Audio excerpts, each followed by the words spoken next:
Au début de ce cours, au début janvier, j'ai montré sous quelles conditions la valeur du travail pouvait... Bonjour à tous, on accueille une classe, je crois, donc installez-vous.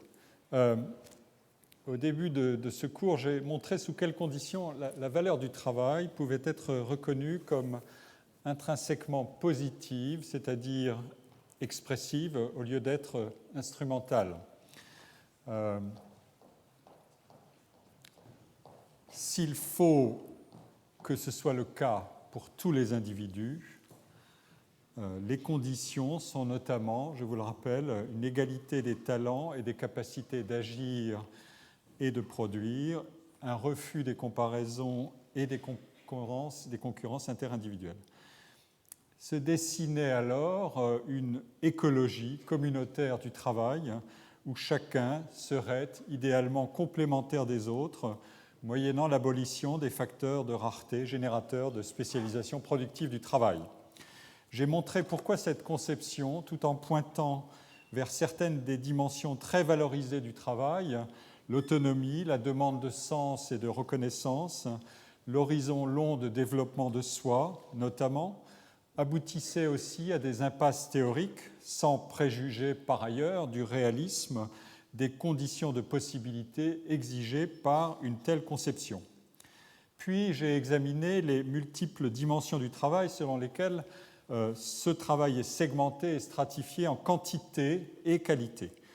Eh bien, je voudrais maintenant, pour conclure le cours de cette année, reprendre l'argument de la double lecture du travail, mais en lui donnant une toute autre assise théorique, à partir d'une lecture plus horizontale du travail, c'est-à-dire des relations de travail, sans présupposer d'emblée la grille verticale des métiers et de leur hiérarchie de qualification, de prestige et de rémunération. Je rappelle le cadre théorique que j'ai fixé à cette autre lecture du travail lors de ma leçon inaugurale. La réalité sociale peut être conçue comme un système de relations. Chaque entité porte l'empreinte de ses relations avec son environnement. Une part considérable de cet environnement n'est que la persistance ou la reproduction d'états antérieurs, mais une partie varie à partir des recombinaisons incessantes des relations entre toutes les unités significatives du champ d'action. Les situations dans lesquelles l'action se déploie sont formées comme des dosages changeants de stabilité et de variabilité. Si l'action s'établit dans un système de relations, l'interaction en est la pierre angulaire. La substance relationnelle de l'action individuelle est alors définie par la perspective que chaque acteur prend sur le comportement d'autrui et sur les conclusions à en tirer pour orienter son propre comportement et ses décisions dans l'action conjointe. Les relations dans l'interaction peuvent être symétriques ou asymétriques ou antisymétriques. L'environnement de l'acteur est défini en termes homologues. Cet environnement n'est pas la reproduction d'un état antérieur. Quand il ne l'est pas, l'action cesse de s'y ajuster de façon automatique et routinière. Si l'environnement varie, il peut être défini comme une somme de situations possibles dont la réalisation dépend d'événements qui peuvent advenir sans mon intervention et d'événements qui ne surviennent qu'en raison de mes initiatives. Ainsi, dans l'activité professionnelle, prendre des risques ou au contraire choisir des cas simples à résoudre ou encore apprendre les différentes facettes d'un métier et déterminer sur lesquelles se concentrer et lesquelles éventuellement s'employer à déléguer, c'est faire l'expérience de la contingence et de la variabilité des situations de travail et celle des routines organisationnelles. Dans ce cadre, les actes de travail et les emplois sont décomposables en un ensemble de tâches et de compétences qui leur sont associées. Et l'environnement dans lequel le travail est effectué est lui-même décomposable en une somme de relations entre ceux qui travaillent et une variété de relations de travail diversement récurrentes et prévisibles. La maîtrise d'une tâche varie évidemment avec sa complexité, mais aussi avec la probabilité de l'exercer dans une gamme de situations différentes. La fréquence d'exercice d'une tâche complexe et son potentiel formateur sont déterminés par le taux de succès antérieur de l'individu ou de l'équipe et par la qualité des partenaires du travail. Un mécanisme d'apprentissage et aussi d'avantages cumulatifs peut se déclencher qui amplifie des écarts d'expertise et d'habileté. En somme, le déploiement des capacités individuelles dépend d'une combinaison variable de facteurs et cette variabilité interdit d'adopter une vision simple de la distribution des capacités au sein d'un groupe professionnel. L'accumulation personnelle d'expériences professionnelles compte, mais les chances et les profils d'accumulation de cette expérience créent des différences. Cette perspective processuelle et relationnelle débouche sur une caractérisation des emplois et des métiers comme des ensembles de tâches, de routines, d'aléas, de solutions à inventer sur le tas, de risques et d'épreuves d'incertitude à gérer individuellement et collectivement.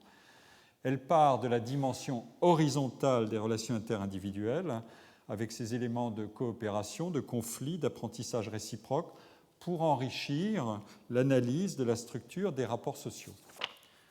Si je demande quelles sont mes chances d'obtenir un travail, je fais apparaître le pouvoir prédictif de la formation et du diplôme avec la catégorisation hiérarchique des emplois dont ces diplômes sont la colonne vertébrale. Mais si je demande comment s'y prend-on pour faire son travail, j'adopte une perspective complémentaire qui me permet d'ouvrir le champ de la comparaison entre les métiers. À cet égard, les sociologues de l'école de Chicago ont montré depuis longtemps ce qui rend le travail commensurable au-delà d'un simple calibrage par le revenu, le statut d'emploi ou la spécialisation fonctionnelle de l'activité.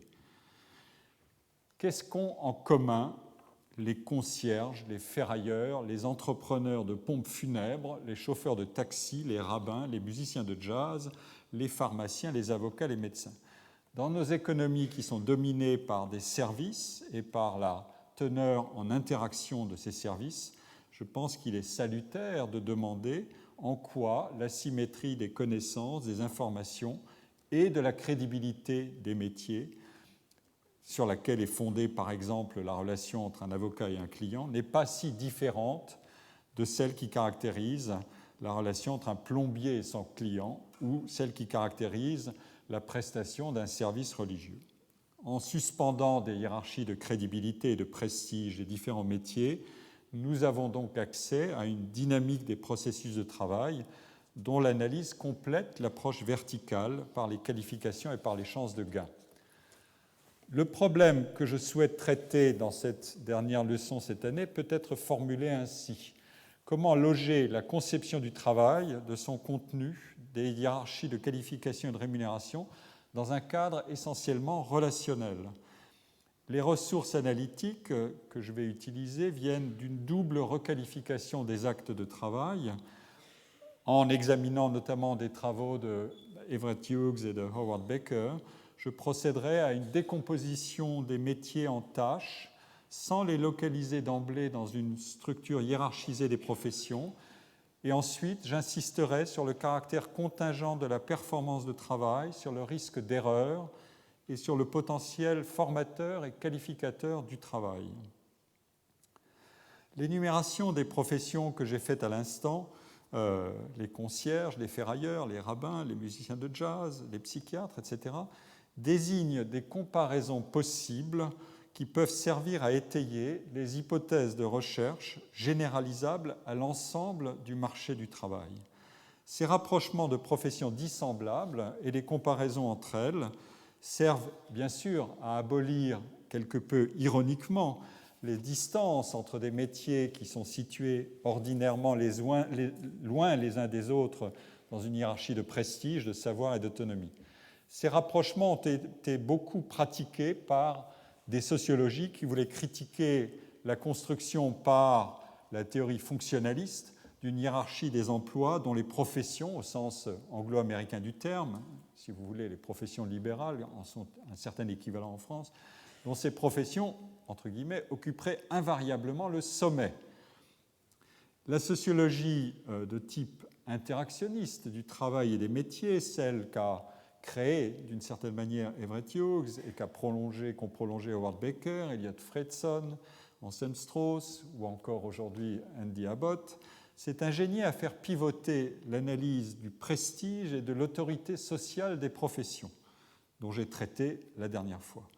Au lieu d'attribuer la légitimité de celle-ci à une somme de caractéristiques qui qualifient la rareté des savoirs mis en œuvre, qui consacrent la valeur sociale et économique d'un monopole d'exercice, c'est souvent le cas de ces professions, et qui justifient l'organisation collective du contrôle de la pratique et de l'engagement de responsabilité, c'est aussi le cas des professions de ce type.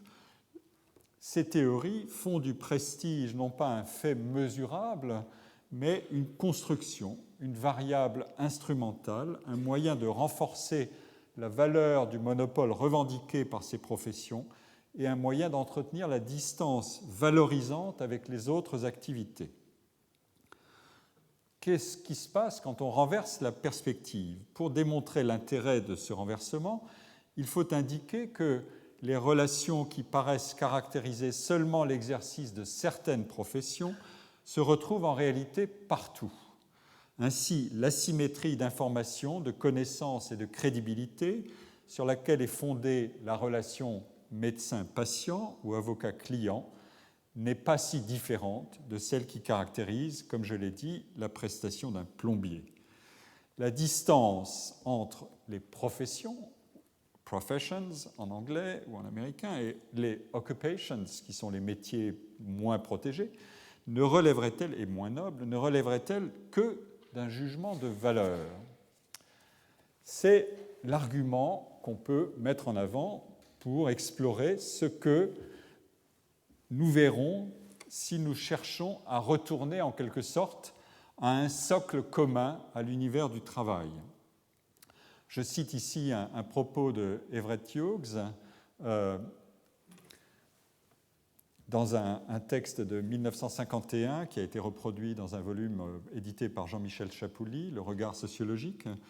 Il nous faut nous débarrasser de toutes les notions qui nous empêchent de voir que les problèmes fondamentaux que les hommes rencontrent dans leur travail sont les mêmes qu'ils travaillent dans un laboratoire illustre ou dans les cuves malpropres d'une conserverie. Les recherches dans ce domaine n'auront pas abouti tant que nous n'aurons pas trouvé un point de vue et des concepts qui nous permettent de faire des comparaisons entre le ferrailleur et le professeur, sans vouloir rabaisser l'un ou traiter l'autre avec condescendance. Alors, comment trouver ce point de vue dont parle dans ce texte Everett Hughes? Plutôt que de qualifier la relation entre un professionnel et son client comme une transaction statique, définie simplement par la fourniture par un travailleur compétent ou expert d'un service demandé par un profane, on peut décrire la situation en adoptant alternativement la perspective de l'un et de l'autre sur cette situation. Ce qui est essentiel pour l'un, par exemple le client, peut devenir négligeable ou banal pour l'autre, le professionnel. Ce qui est absolu pour l'un est relatif pour l'autre. Ce n'est donc pas sur l'expertise qu'il faut mettre l'accent, mais sur des caractéristiques dont chaque individu peut faire l'expérience dans toute situation d'échange et de transaction, qu'il soit vendeur ou acheteur du service considéré. Et le problème est essentiellement le même, comme je vais le suggérer maintenant, qu'il s'agisse d'une réparation automobile ou d'une consultation médicale. L'urgence que j'éprouve, moi, automobiliste, il se trouve que je ne le suis pas, mais supposons que je le suis, quand je confie mon véhicule en panne de carburateur à un garagiste, se réduit pour le garagiste à une situation extrêmement routinière. L'automobiliste a, sur cette urgence, une information privée, il sait s'il peut attendre un peu ou s'il est très pressé pour la réparation, tout comme le garagiste a, lui, son information inobservable par le client sur la série des réparations dans laquelle s'insère celle de ce client. Et il a son appréciation sur les caractéristiques du travail à faire qui relègueront ou non la demande d'intervention de son client au rang d'une activité banale ou au contraire au rang d'une urgence légitime ou d'un défi difficile et intéressant et éventuellement lucratif. La généralisation du cas est à partir de là assez facile à faire le décalage auquel je dois m'attendre entre mon urgence de client et le traitement routinier de ma demande par le professionnel, ce décalage est celui que, dans une situation inverse, je ferai éprouver à autrui quand j'aurai à répondre à la demande d'autrui pour une prestation ou un acte de travail dont je suis moi-même coutumier. Il faut donc une réciprocité des points de vue qui est suscitée par le caractère stratégique de l'interaction. Ce qui est dérisoire pour l'un des acteurs peut être décisif ou vital pour l'autre. Le propre de l'immersion du monde du travail dans les relations d'échange interindividuelles est de soumettre chaque individu à une cascade d'interpolations incessantes. Transportons-nous dans le monde de l'expertise savante, le monde de la médecine, qui est un des terrains emblématiques de la conception fonctionnaliste, de la stratification professionnelle et des hiérarchies de statut qui lui sont associées. Vous vous rappelez la position élevée du médecin dans l'échelle de prestige des professions, telle que je l'avais fait apparaître à partir du travail de Chambaz, Morin et Torelli que je vous présentais la semaine dernière. Je vous présente à nouveau le haut de la hiérarchie. Le médecin se trouve en troisième position, après le pilote de ligne, le chercheur de laboratoire et avant le juge d'instruction, le pharmacien et l'architecte. Pour ceux qui sont au fond, c'est plus facile que je vous le lise. Eh bien, la structure de la relation entre le médecin et le patient n'est pas si différente de celle, au moins à certains égards, de celle du cas de la réparation automobile que je viens d'évoquer. Je suis patient d'un médecin et en venant le consulter pour ce que je crois être un désordre inhabituel, je me conçois évidemment comme un cas unique. Les justifications qui peuvent me conduire à être exigeant adroitement ou maladroitement exigeant dans mon interaction avec le médecin, malgré l'asymétrie des savoirs qui devraient me pousser à la déférence statutaire à l'égard du médecin, ces justifications sont liées à ma compréhension de ma situation en termes absolus.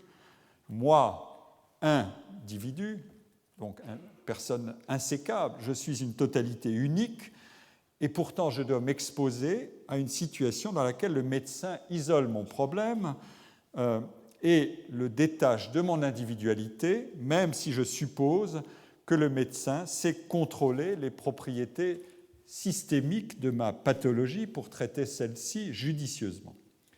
C'est en procédant à cette opération d'abstraction que le médecin pourra situer mon cas dans une série afin de poser un diagnostic, puis de produire l'inférence nécessaire pour résoudre le problème posé. D'absolu, quand il est vu depuis ma perspective, mon cas devient alors relatif. Il gagne à être logé dans une série, car s'il y occupe une place banale, le risque d'erreur de diagnostic et de traitement est diminué d'autant. Alors l'asymétrie est requalifiée. Si le médecin sait comment situer mon cas et s'il pose le bon diagnostic, c'est parce qu'il a acquis les connaissances et l'expérience nécessaires pour désindividualiser mon cas. Il y a bien un dilemme.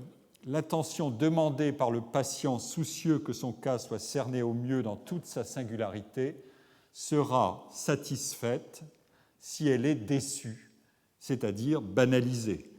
Le médecin expérimenté est celui qui a vu tellement de patients et tellement de cas différents qu'il sait identifier dans chaque patient la réplique ou la variante d'un problème déjà rencontré. Et l'analyse débouche assez simplement sur la généralisation de toute situation de traitement d'un problème. L'immersion d'un cas dans une série dotée de la variabilité qu'introduisent tous les différents cas déjà rencontrés permet de calibrer la particularité de chaque cas et d'en inférer l'intervention pertinente. Il en va ainsi du médecin comme du garagiste. L'approche que j'adopte permet de définir un équilibre des intérêts et des attentes de chacun des acteurs dans un cadre stratégique d'interaction dans le monde du travail. Cette approche permet notamment de relier la connaissance et la compétence à la variabilité des expériences accumulées et donc de situer les analyses de cas dans un raisonnement probabiliste. Il faut en effet trouver le moyen d'adopter un même langage pour l'approche classique que j'ai beaucoup utilisée par l'étude statistique de vastes échantillons de cas, d'individus, de situations, de caractéristiques du travail, et aussi pour l'analyse des contextes, des échanges, des conflits, des relations dans le travail, qui paraît a priori relever davantage d'une approche ethnographique. Cette analyse des contextes procède en réalité tout autant d'une conception probabiliste que l'analyse statistique des cas échantillonnés, mais elle le fait par d'autres voies d'analyse et moyennant une conceptualisation appropriée. Ce raisonnement nous met aussi sur la voie d'une dimension essentielle de l'acte de travail, qui est le contenu en apprentissage inhérent à la variabilité des situations de travail. Ce contenu est le produit de la corrélation entre routine ou non-routine, risque ou aléa ou non-risque et apprentissage. Revenons au cas du médecin et de son patient. Voici le cas d'un malade dont la pathologie est inhabituelle. C'est donc un, entre guillemets, beau cas pour le médecin qui va lui permettre à ce médecin de développer ses compétences et qui fera du patient un objet d'apprentissage et peut-être d'expérimentation pour le médecin, mais il y aura aussi des risques qui seront corrélés au potentiel d'apprentissage dans le travail. Toutes les notations probabilistes sont indispensables ici pour qualifier les ressorts de la relation. Le sentiment d'unicité du sujet, client ou patient s'oppose au traitement du cas par mise en série du côté du professionnel. La croyance ou la confiance dans la valeur absolue du professionnel et dans son pouvoir charismatique du côté du patient s'oppose à l'apprentissage par la prise de risque, à la gestion des aléas, à la valeur relative de la performance du côté du professionnel. Je donne une autre citation de Hughes qui me paraît excellente. « Exiger des garanties est une attitude que seuls les profanes peuvent avoir par rapport à un métier. La croyance dans le charisme de l'expert est plus une attitude de profane que de professionnel. L'attitude professionnelle repose sur la statistique, elle est affaire de probabilité. Mais il existe des sujets à propos desquels nous préférons penser en termes absolus. Dans ces domaines, le fait de penser en termes relatifs est délégué à un autre qui devient notre agent. » Le raisonnement probabiliste par cas est donc ici doublé d'un raisonnement organisationnel, celui que formalise d'ailleurs l'économie dans la théorie de l'agence et de la relation principal-agent.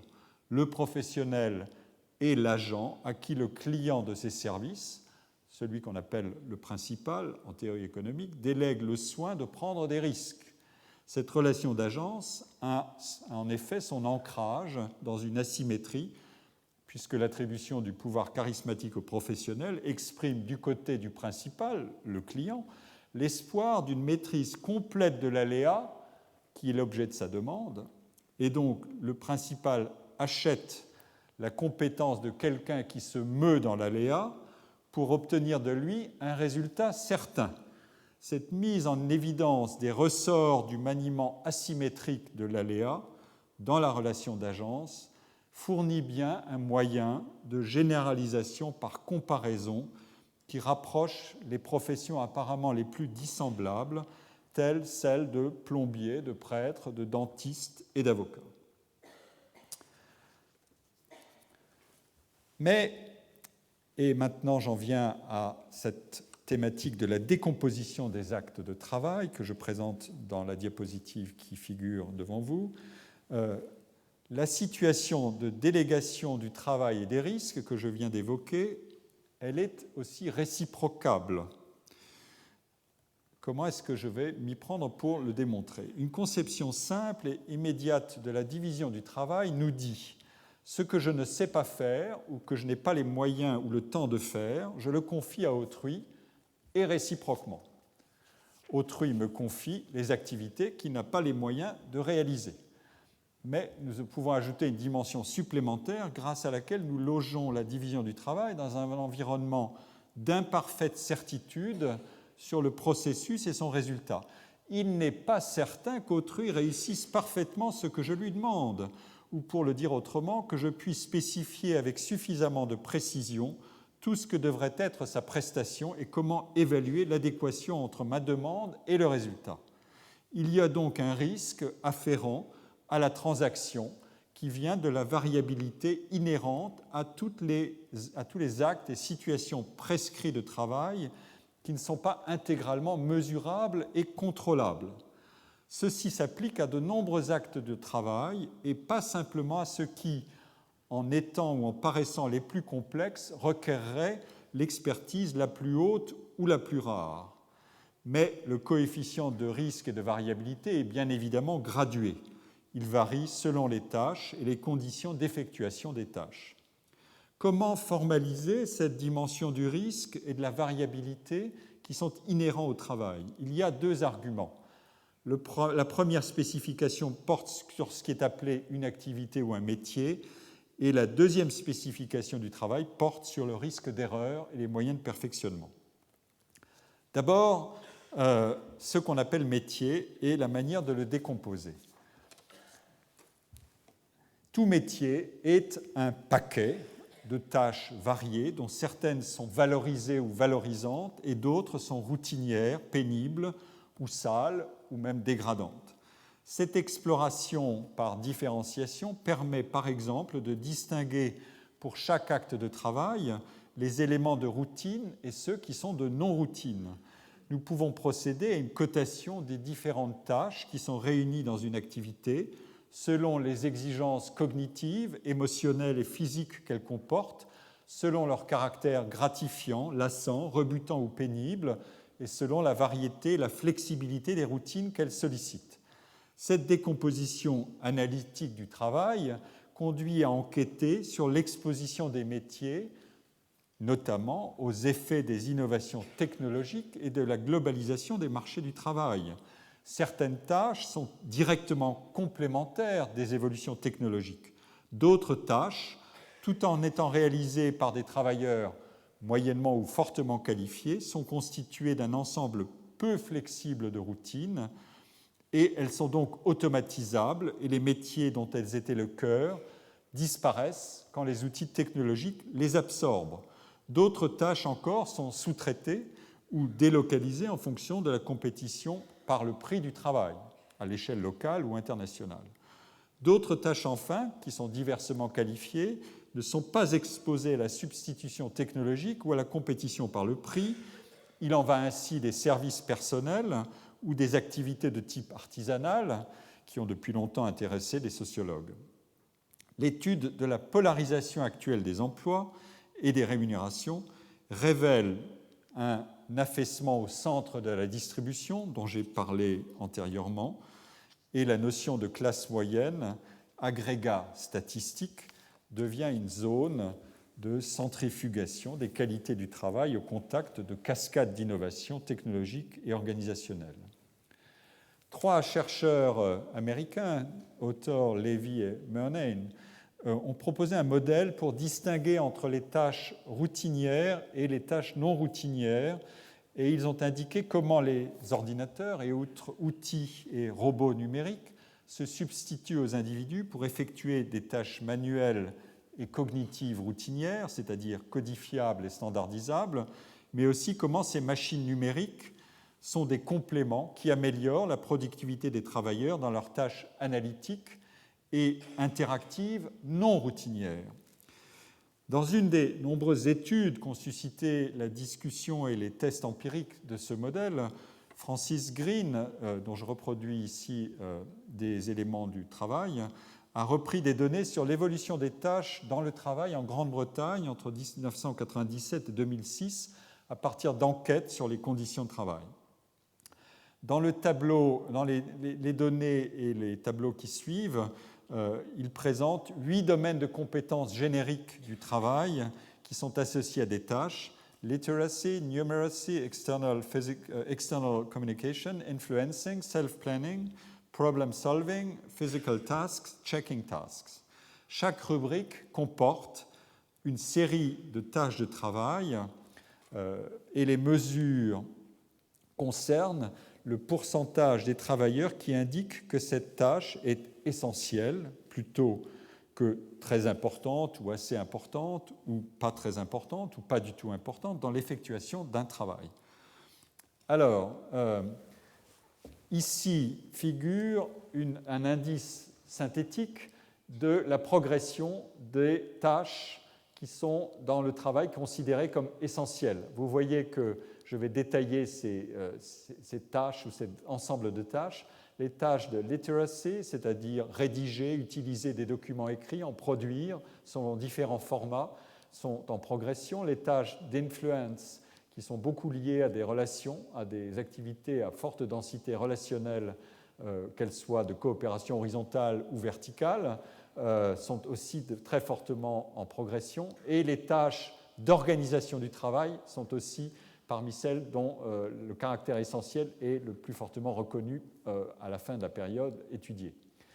À l'inverse, les caractéristiques physiques sont plutôt en recul, la pénibilité physique diminue et les tâches plutôt élémentaires de résolution de problèmes ou de contrôle ne sont pas en progression aussi forte. En revanche, les tâches de communication avec l'extérieur et de calcul elles-mêmes connaissent une progression intermédiaire.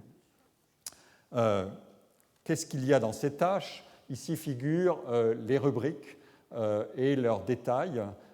Influencing notamment, c'est la communication avec autrui et donner, instruire, entraîner, former autrui, persuader autrui, faire des présentations, planifier les activités d'autrui, écouter ce que font les collègues ou ce que disent les collègues. Les tâches suivantes, self-planning dont j'ai parlé, c'est évidemment capacité d'organiser son travail, son temps, de penser en avance de ce qu'on doit faire, etc. Voilà les données et ce que montrent les chiffres, c'est la variation sur la période considérée dont j'ai produit l'indice de synthèse tout à l'heure. Je vous laisse le tableau un instant et je fais le commentaire. Les résultats qui figurent dans ces tableaux sont doubles. Les tâches et les compétences communicationnelles et les dimensions de l'interaction au travail ont rapidement progressé. Il s'agit pour l'essentiel de tâches non routinières. L'emprise des tâches à forte sollicitation physique a reculé, tout comme c'est le cas pour certaines tâches routinisables de calcul et de contrôle d'erreurs simples. En revanche, l'importance des tâches de rédaction, qui sont directement complémentaires de l'usage de l'informatique personnelle, s'est accrue.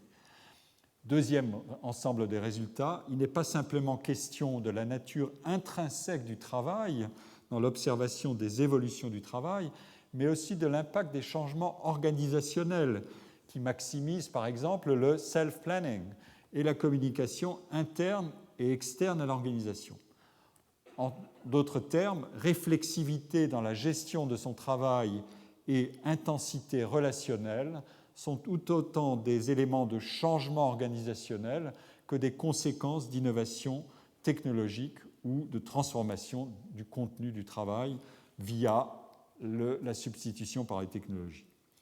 L'intérêt de la décomposition en tâches apparaît donc pour mettre en relation le contenu du travail et son environnement d'interaction dans le travail avec des humains ou avec des non-humains, des technologies.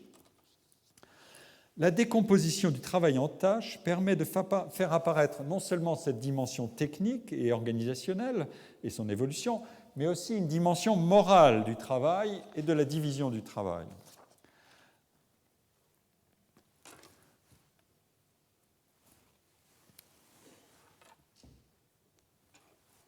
Une fois décomposée en tâches, une activité acquiert des valeurs différentes en fonction de la situation dans laquelle elle est accomplie. Je ne peux pas résister au plaisir de citer un exemple classique dans la littérature sociologique sur ces questions. Le concierge doit s'occuper de poubelles plus ou moins malodorantes et repoussantes, mais il est aussi celui qui connaît les secrets des habitants de l'immeuble à partir de l'information que lui procurent les différentes tâches qu'il exerce. C'est une fine observation d'Everett Hughes. Bien sûr, les qualités du travail sont combinées selon des dosages qui créent de forts écarts de prestige, de respectabilité, de rémunération et de pouvoir organisationnel. Mais comme je l'indiquais tout à l'heure, une tâche qui est considérée comme routinière et banale par un professionnel peut être tenue pour unique et essentielle par son client ou son patient. C'est par l'interchangeabilité des perspectives que chacun apprend à jouer son rôle dans la relation de travail et de service. Le professionnel en interprétant la demande de singularisation de son client, le client en comprenant que la banalité de son cas se révèle être un gage de réussite du service demandé. Cette décomposition en tâches et en valeurs changeantes des tâches en fonction de l'environnement relationnel dans lequel elles sont mises en œuvre permet aussi de comprendre sous quelles conditions un individu peut accorder du sens à son travail, si spécialisé et faiblement valorisant puisse être ce travail. Quelle synthèse chaque individu fait-il en effet pour lui-même de son activité pour établir et maintenir son identité dans des relations de travail? Une fois opérée la décomposition analytique d'un métier, par exemple en tâches, il faut encore examiner la force du lien entre ce métier considéré dans son ensemble et chacune des tâches à faire. Ici doit intervenir en quelque sorte une synthèse unificatrice. Un rôle professionnel, c'est peut-être le nom de cette synthèse, est en effet un répertoire de tâches unifiées sous un nom de métier et sous une identité personnelle, sans que le script de l'activité soit pour autant complètement fixé, contrairement à ce qu'une interprétation élémentaire suggérerait.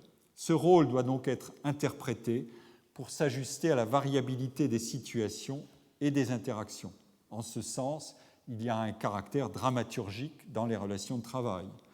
Cette introduction de la notion de rôle fournit en quelque sorte une contrepartie à la désagrégation microsociologique du travail en tâches.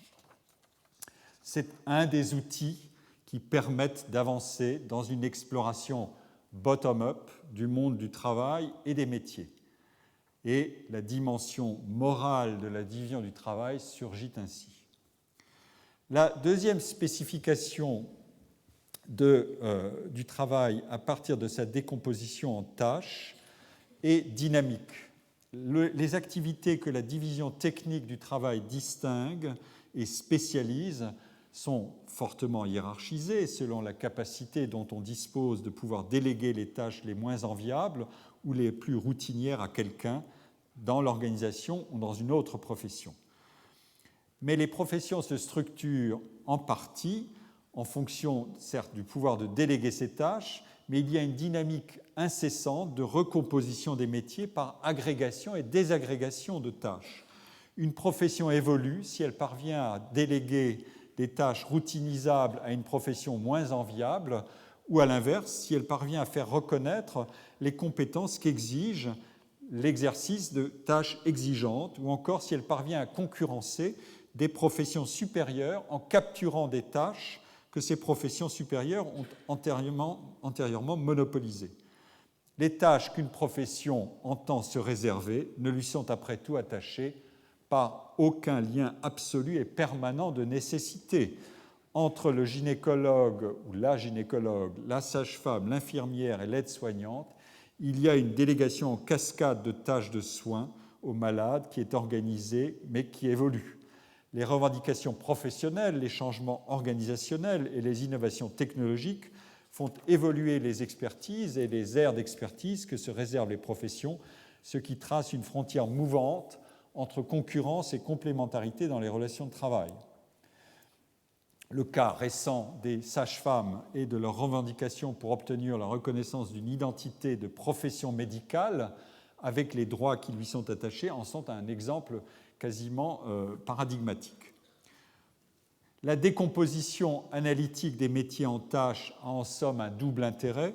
Elle loge la variabilité au cœur des métiers, et c'est cette variabilité des tâches et de leurs qualités respectives qui conduit à concevoir les spécialisations et les hiérarchies professionnelles comme des grandeurs sans cesse évolutives à l'origine de nouveaux métiers et aussi de conflits de juridiction entre ces métiers, pour parler comme Andy Abbott, sur le contrôle des tâches situées aux frontières de métiers hiérarchiquement ordonnés.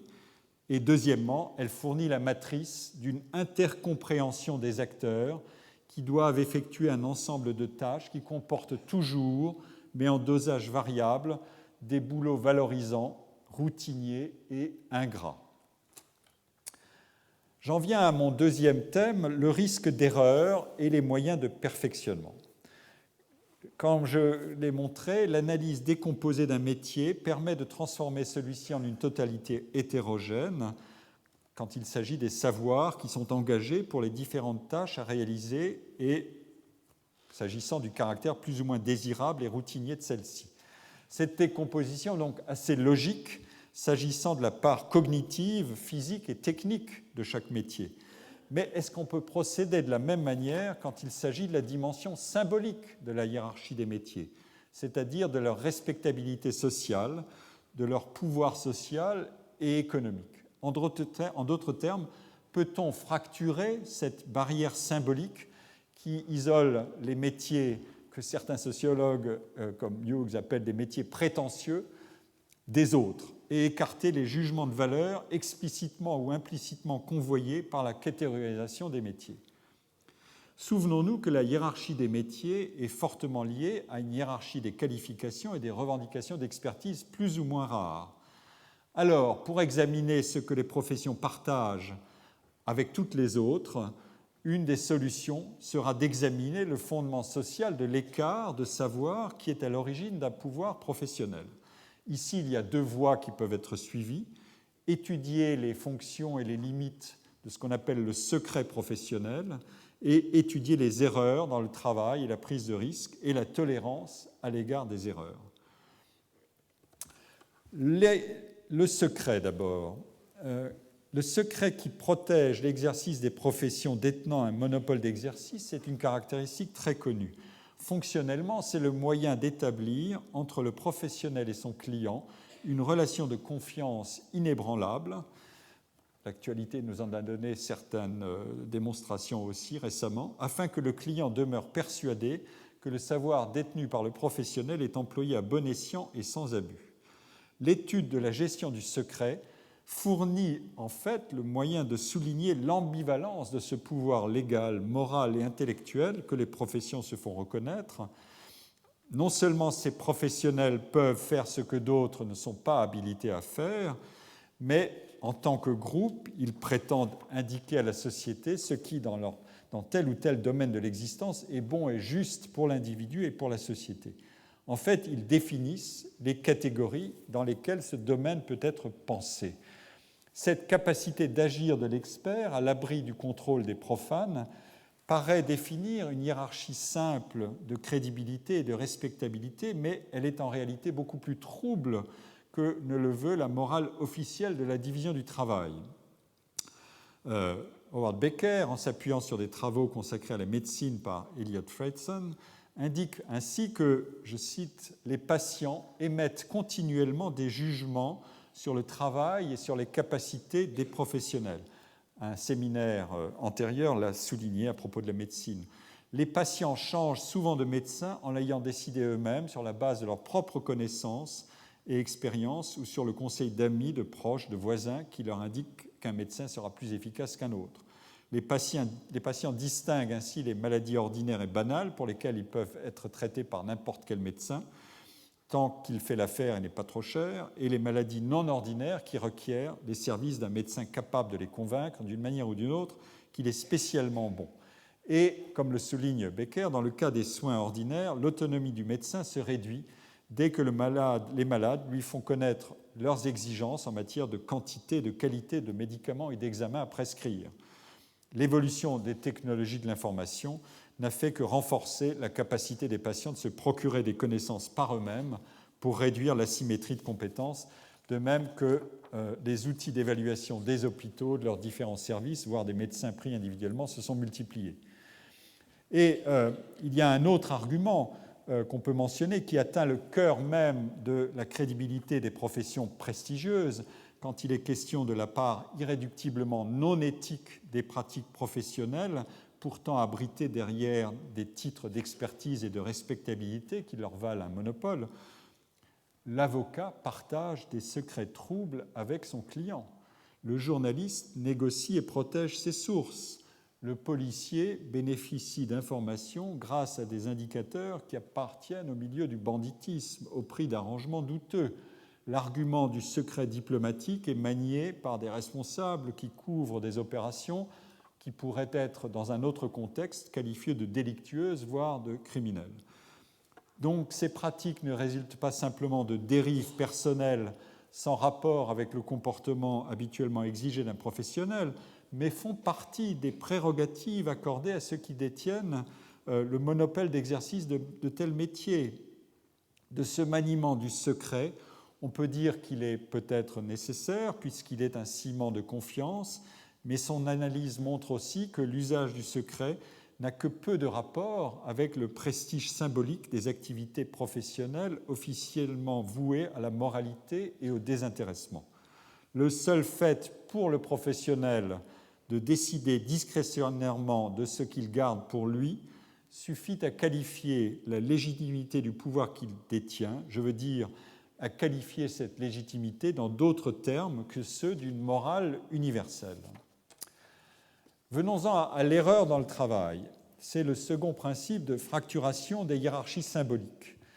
Il s'agit de déchiffrer les comportements au travail, non pas depuis les principes déclaratifs et les catégories protectrices de la façade symbolique des métiers, le savoir expert, mais à partir de l'immersion de l'activité dans le bain probabiliste des situations et des événements qui exposent chaque professionnel à l'aléa, au risque d'erreur, et qui oblige à une gestion des aléas selon des règles plus ou moins invisibles de collégialité à bonne distance du jugement profane. Ici, l'argument est que l'analyse des erreurs doit procéder dans d'autres termes que leur simple dimension technique ou fonctionnelle. Il s'agit d'aller au-delà de l'idée que l'erreur ou l'échec est simplement défini par le fait de ne pas savoir mener à son terme le traitement d'un cas ou d'accomplir une tâche avec succès. L'erreur est un risque qu'il faut savoir gérer individuellement, collective ou collectivement, et qui concerne tout acte de travail, et un risque dont la signification et l'occurrence même varient selon la perspective qu'on adopte. Ce qui pourra paraître tout à fait réussi au client sera jugé médiocre ou fautif par des professionnels ou leurs collègues, ou à l'inverse, apparaîtra comme un échec pour le client alors que le professionnel estimera avoir réussi. Et on pourra même déceler une forme de charlatanisme dans le comportement du professionnel qui a le souci de plaire avant tout à ses clients, sans se soucier de l'opinion éventuellement très critique de ses collègues. L'intérêt porté à l'erreur dans le travail permet aussi d'examiner les relations dynamiques entre formation initiale des individus, formation sur le tas, horizon de carrière et de développement des compétences. Cette conception revient à décrire l'environnement avec lequel interagit l'individu comme entièrement décomposable en relations diversement fréquentes et récurrentes, tout comme l'activité elle-même est considérée comme un ensemble complexe au sein duquel les différentes composantes, les tâches, les compétences, sont stimulées différemment par l'environnement d'exercice de l'activité. Certaines compétences, dit Everett Hughes dans un article célèbre qui s'appelle « Des erreurs dans le travail », certaines compétences exigent plus de répétition que d'autres pour être acquises et entretenues. Dans certains cas, même les plus experts connaissent beaucoup d'échecs, alors que dans d'autres, les plus habiles approchent de la perfection. Les métiers considérés comme des faisceaux de compétences sont tributaires des aléas qui résultent de toutes les combinaisons possibles de facteurs qui conditionnent l'apprentissage et l'entretien des compétences, et corrélativement, ils sont tributaires des variations de la probabilité de commettre des erreurs. Je ferme les guillemets. Je vais vous livrer, pour conclure, un certain nombre d'éléments qui résument et synthétisent mon propos. Et je vais d'abord m'éclaircir la voix avec un peu d'eau pour ne pas commettre d'erreur de profération de mon discours.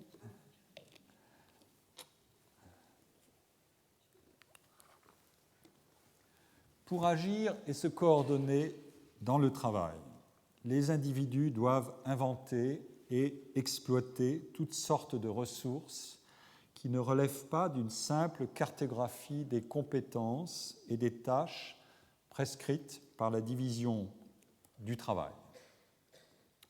On peut y déceler, après d'autres, une sorte de dramaturgie sociale du travail. Le travail individuel, avec les ressources de capital humain personnel qu'il engage, est enchâssé dans l'interaction avec les autres travailleurs sur la base de mécanismes de coordination fonctionnelle, mais aussi sur la base de mécanismes psychologiques et émotionnels de gestion de soi dans l'interaction.